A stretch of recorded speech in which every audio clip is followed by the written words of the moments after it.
চুলটুল বেঁধে এসেছে, এবার আর কোনো ভয় নেই। এবার ভূত আসলে আমার ঘাড়ে চড়তে পারবে না। এবার টিভিটা চালাই। অবশেষে শেষ হলো। এবার যাই, ঘরে তো যাবো, কিন্তু আমার তো ভয় করছে। ওখানে ওটা কি? টর্চ। টর্চটা কোথায় কোথায় রাখলাম? সাদা রঙের শাড়ি পরাটা কে? ভূত নাকি? আরে ওখানে আলোর নির্ঝর জ্বলছে কেন?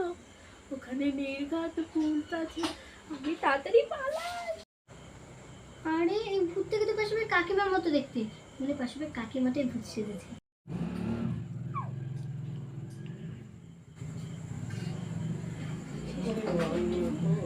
কিন্তু মেয়েটার দিকে ওভাবে আগাচ্ছে, কি মারবে? আমি দেখবো না। আমি যদি ভূতের মতো হতাম কত ভালো হতো। এখান থেকে ওইখানে, ওখান থেকে ওইখানে, ওখান থেকে ওইখানে, এখান থেকে এখানে দৌড়াতে পারতাম। আর কেউ যদি কিছু বলতে আসতো তাকে ঘর মোটকে দিতাম।